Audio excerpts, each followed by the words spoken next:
Prince Harry took the stand on Tuesday, June 6, for the phone hacking trial he and other British celebrities brought against Mirror Group newspapers, where controversial political commentator Piers Morgan worked, as editor of the Daily Mirror, for nearly a decade.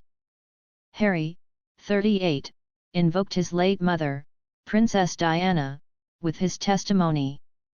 "The thought of Piers Morgan and his band of journalists earwigging into my mother's private and sensitive messages, in the same way as they have me, and then having given her a nightmare time 3 months prior to her death in Paris, makes me feel physically sick," he said in a written statement to London's High Court, per Deadline.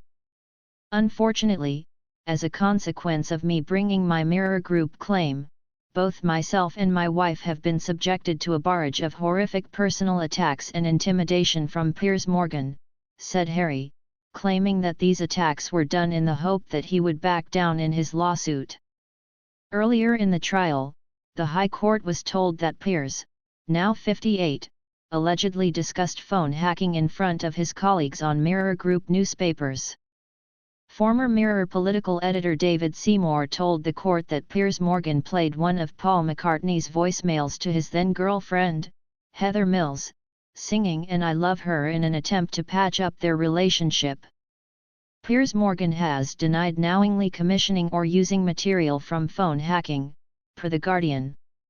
The Mirror also denies the claims that Diana's voicemails being hacked are total speculation without any evidential basis whatsoever.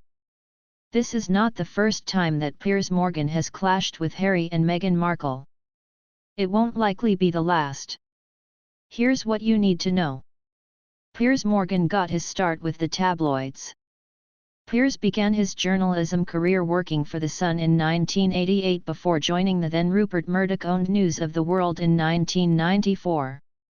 At the time, Piers was the youngest editor of a British national newspaper in more than 50 years.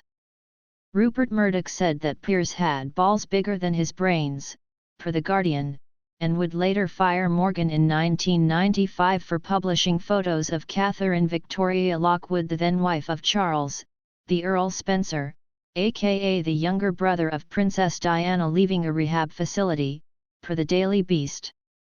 Morgan would eventually be fired from his role as editor of the Daily Mirror for publishing fake photos of Iraqi prisoners being tortured by British soldiers. He doesn't like Harry and Meghan.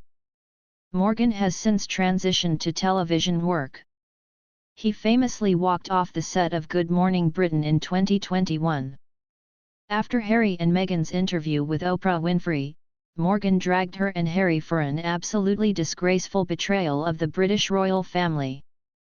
Piers stormed off the set when a colleague called him out on air a day after his comments.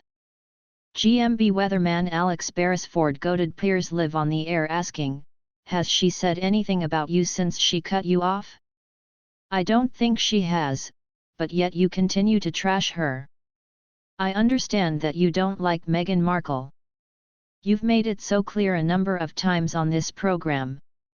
Piers got up and said, "Okay, I'm done with this, sorry, no, sorry, see you later, sorry, can't do this," and walked off the set. Hours later, he quit the show, with GMB's network ITV announcing, "ITV has accepted this decision and has nothing further to add." After Morgan's initial outburst, the UK's Office of Communications received over 41,000 complaints about his behaviour. One of the complaints was from Meghan Markle herself.